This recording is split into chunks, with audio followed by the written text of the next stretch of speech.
చిలకలూరుపేటలో YCP లుకలుకలు బయటపడ్డాయి. మాజీ మంత్రి రజనీపై ఆ నియోజకవర్గ ఇన్ఛార్జ్ మల్లెల రాజేష్ నాయుడు తీవ్ర స్థాయిలో విరుచుకుపడ్డారు. చిలకలూరుపేట వైసీపీ ఇన్ఛార్జ్ మల్లెల రాజేష్ నాయుడుని తప్పించి మరొకరికి టికెట్ ఇస్తారంటూ ప్రచారం జరుగుతోంది. ఈ నేపథ్యంలో రాజేష్ నాయుడు కార్యకర్తల సమావేశం ఏర్పాటు చేశారు. మంత్రి విడుదలపై సంచలన ఆరోపణలు చేశారు.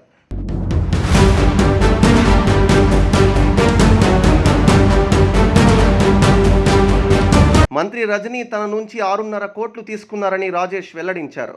ఈ విషయం సజ్జలకు చెబితే కేవలం 3 కోట్లు వెనక్కి ఇప్పించారని, మిగతా డబ్బులు అడిగితే వదిలేయండయ్యా అని సజ్జల చెప్పారని వివరించారు.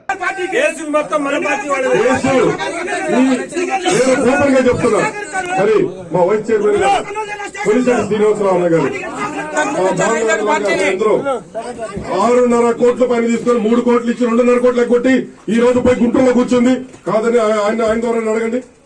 నాకు 6.5 కోట్లు ఇవ్వాలి. నేను ఇందాక సజ్జల దగ్గర అడిగితే అమ్మాయి ఇచ్చింది వదిలేయని. మిగతా డబ్బులు ఇవ్వకుండా మంత్రి రజనీ మోసం చేశారని రాజేష్ ఆగ్రహం వ్యక్తం చేశారు. రజనీకి సత్తా ఉంటే చిలకలూరిపేటలో పోటీ చేయాలని సవాల్ విసిరారు. చిలకలూరిపేటలో మర్రి రాజశేఖర్కు టికెట్ ఇస్తే 20 కోట్లు ఖర్చు పెట్టుకుంటానని, బయటి వారికి టికెట్ ఇస్తే ఊరుకునేది లేదని హెచ్చరించారు.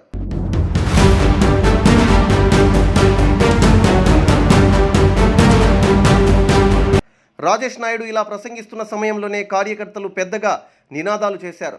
సజ్జలను మార్చండి, పార్టీని బతికించండి అంటూ చేసిన నినాదాలు వైరల్ అవుతున్నాయి.